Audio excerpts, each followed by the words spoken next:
What's up guys, this is Bikalp. Bikalp! I'm extremely grateful for all the love and support that you guys have shown towards this one. This is going to be a breakdown of my submission for the Kinetic Rush Community Challenge. I will try to share my thought process and some of my workflows behind this project. So once again, thank you very much and enjoy the video. Time has come to boot your computers, gather your assets, and challenge yourself through the month of August, because I am proud to announce the all-new Kinetic Rush 3D Community Challenge. So immediately after Clint announced the challenge, I began brainstorming of which direction I could go to. I gathered a bunch of references for the ideas that came to my mind.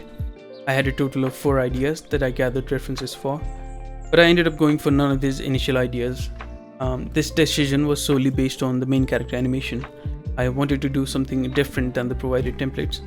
I thought it would help me stand out better. Very nice animation. Yeah, good animation, nice lensing. Yeah, the animation is so good. That backflip kick is perfection. Oh, yeah. The bounce, yeah. So many people to be animated in this. All the teammates and everything. Man. I know. Oh, this is a lot of work. Congrats, Bikalp. Yeah. I love this one. It's got the heart. So the animation was one of the main things that made this submission stand out. And at first it would look like it was all hand animated and you would need to be an animator to get these kinds of results. But I'll tell you right now that I am a terrible animator and even worse at character animations. So how did I achieve this level of animation? Well, the answer to that question is Mixamo. Mixamo is a free library of mocap animation data that you can download and use in your projects. The football idea actually came to me when browsing through Mixamo animations. I came across this soccer animation pack and thought of blending between a bunch of animations for the main as well as background characters. So what I will try to do here is give you a very simple example of how I blended these Mixamo animations together. So let's bring our first animation we want to blend. As you can see here, we have a very simple animation of the goalkeeper directing the players. So what I want from this animation is just the keyframes of these torso joints. We don't want the animations from the legs, because I want to blend the animation from the torso joints into another animation which is just character walking forward. So what I'm going to do is I'm just going to select the joints from which I want the animations from, and I'm going to copy these keyframes, and I'm just going to drag and drop my second animation into our viewport. We still have our copied animation in our clipboard, so if I select the same joints that we copied our animations from earlier and just paste it here, now we are just blending between two animations, but our walking animation is actually shorter than our directing one. So one way we can fix this is just selecting the remaining bones from which we didn't copy our animations from and selecting curves post infinity cycle. This will just repeat our keyframes over and over again, but as you can see, the position of our character is being reset every time the keyframe stops. So one way we can fix this would be, before applying the post infinity cycle, we can manually select these keyframes and then deselect our translate Z, and the remaining keyframes we can just post infinity cycle once more. This will cycle our walking animation, but once our Z keyframe is ended, our character just stops in one place. So for this keyframe, what I can do is manually copy and paste and just replace these manually. Now we have our character walking forward with two animations blended together. So obviously this is not the only way of blending between different animations. It is just the way I felt comfortable with and was straightforward enough for me to carry on and blend a bunch of animations for this project. So as you can see in the reel, I'm just going and trying on different Mixamo animations and just trying to blend them together. And actually the bar that you can see that splits the screen here, so initially this was added in order to hide the blending problem between two animations. So after the spin here, the character starts running and I just couldn't blend perfectly between these two animations, so this bar here was placed on the screen just to hide the two animations, and that is how I ended up with the idea of using two different environments to tell a single story. So during this phase of animation, I was also trying to figure out the block out of the environments. So initially I thought of making this first environment like a training ground where the player would be wearing the training kits, and they would be practicing, which would then transition into this final stadium layout. But eventually I thought of changing the initial environment to more like a Brazilian favela style building layout. Still wasn't sure about the composition I wanted to go for, but I wanted a younger character in this scene, as it would contribute to the story when he would transform into this older international player in the next scene.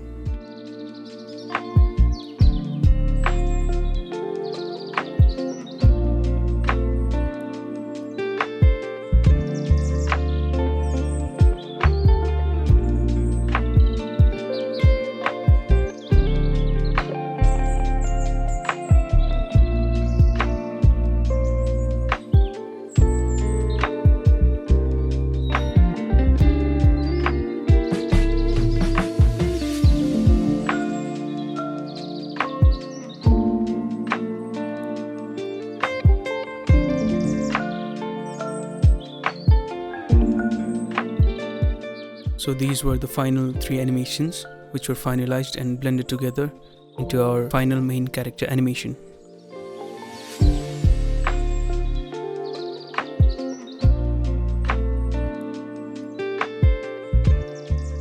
And these were the animations finalized for our extra background characters.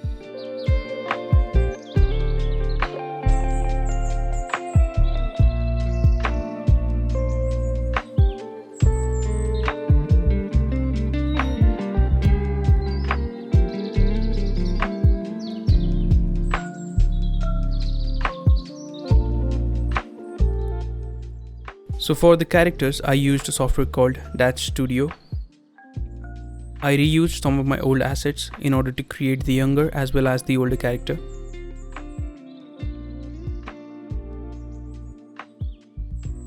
I imported these DAZ skeletons into Blender using a free add-on called Diffeomorphic.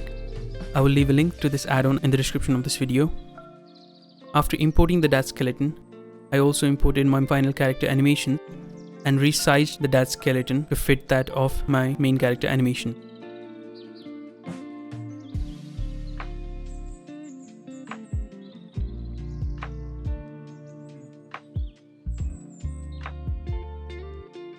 Then I used the Rococo plugin in order to retarget my main character animation into our DAZ skeleton.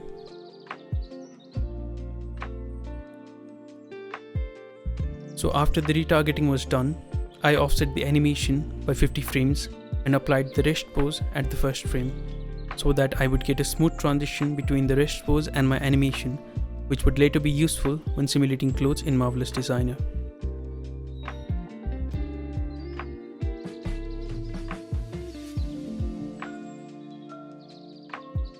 After importing my animation, I created a simple shorts cloth in Marvelous Designer. And since I had a smooth transition between my rest pose and my animation, the software had enough frames to process the simulation, which made the process very easy.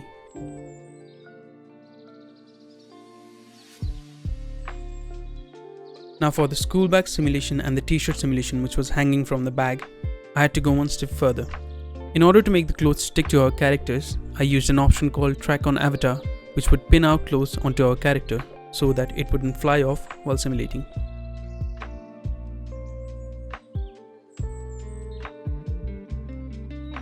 And for the older character, I created a simple t-shirt and shorts clothes and simulated them using the same process.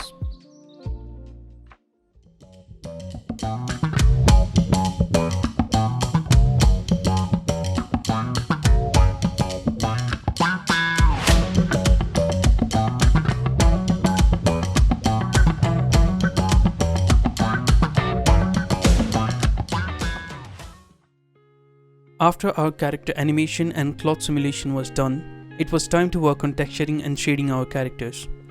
I imported the textures from DAZ characters and plugged them into Redshift standard materials. For the clothes texture, I didn't want to go into small details since I was working with a tight deadline, so I exported the UVs of the clothes and made a simple mask in Photoshop, which I then used to drive my colors in the shader. I also added logos and text to the clothes in the same way. In order to add dirt to our clothes, I used a simple noise, adjusted its values using a ramp, and added that over our texture.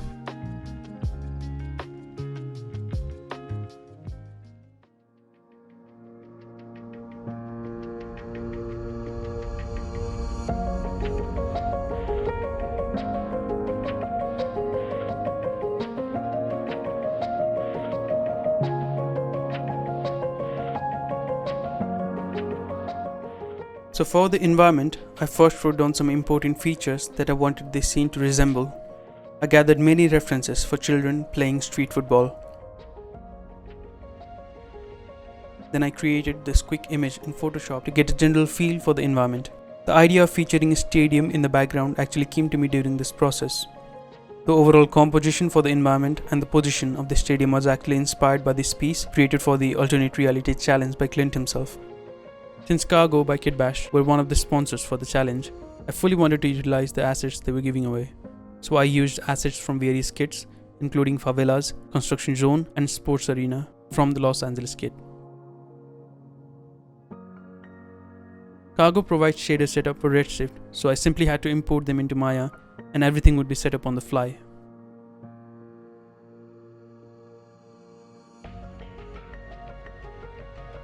So one thing that I did when starting my layout for this environment was separate my background, midground and the foreground so that it would be easier to arrange them later in the process.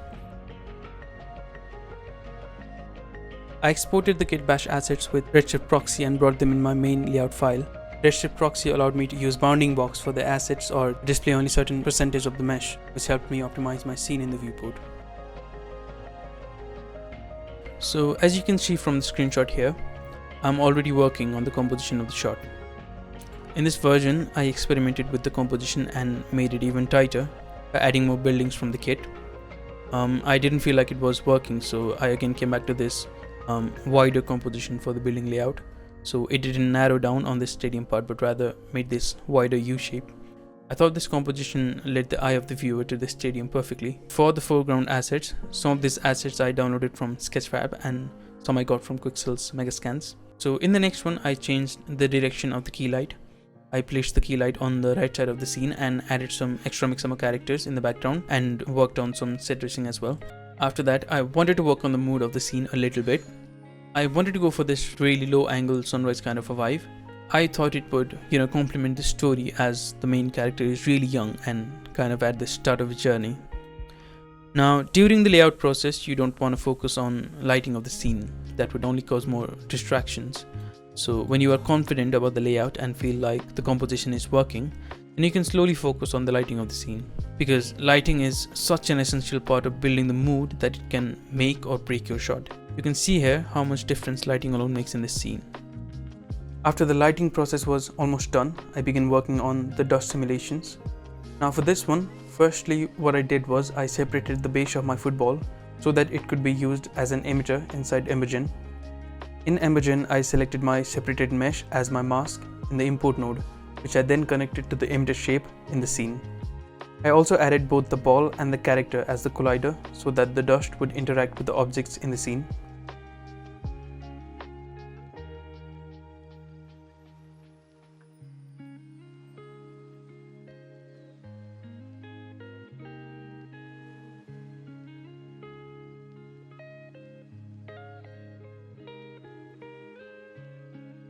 And for the environment dust simulation, I simply exported one of Embergen's preset smoke.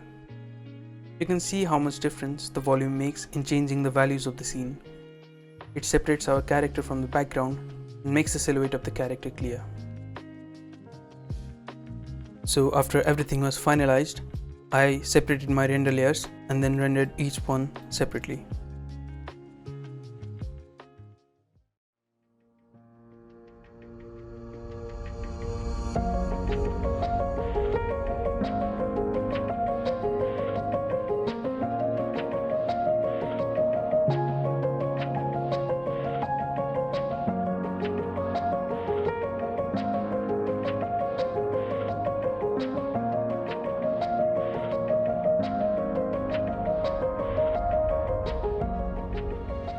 So for the stadium environment, I followed the same steps.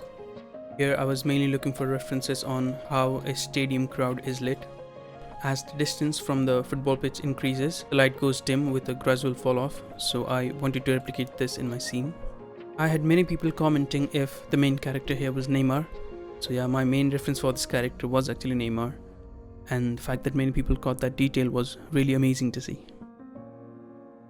Now for the layout of the environment, I first imported all my character animations into the scene. I added some spotlights and volume fog for the spotlights as well. In this version, I experimented with scattering some grass mesh from megascans on the ground. But for the final version, I went for a simple grass texture as it was not worth the extra render time that the scattering added.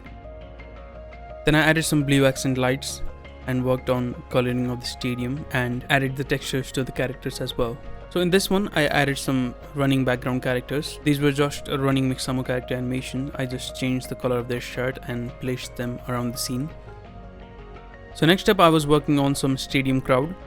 For this, I downloaded some cheering animations and characters from Mixamo and exported them in 2 different colors. I exported these animations as Redshift proxy sequence and scattered them in my main layout file using mesh scattering in Maya.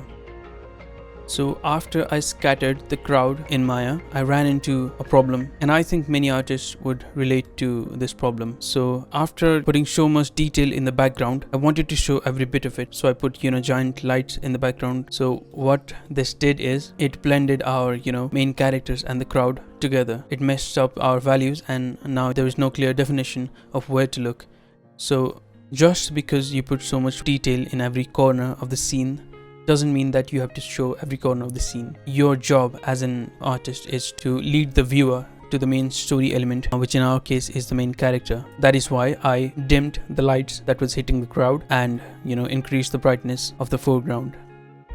I added some rim lights in order to highlight the edge of our character, which helps us, separate our character from the background. And as you can see, after dimming the light, our players are actually, visible and can be easily separated from the background. So finally, these were the render passes for this scene.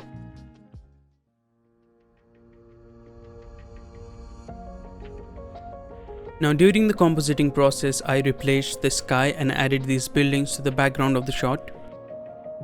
Mostly I worked on the values of our background, midground and the foreground, trying to create a balance between them. I used motion blur to add a sense of speed to the shot. For the stadium shot, I added some light streaks and flares to the main spotlight. I also added slight rain on those highlight areas, and balancing the values was very important in the shot as well. To end the compositing process in Nuke, I added some chromatic aberration to the highlights and anamorphic lens distortion. Finally, I played with colors and tone in DaVinci Resolve and applied filmic grain on top of our footage.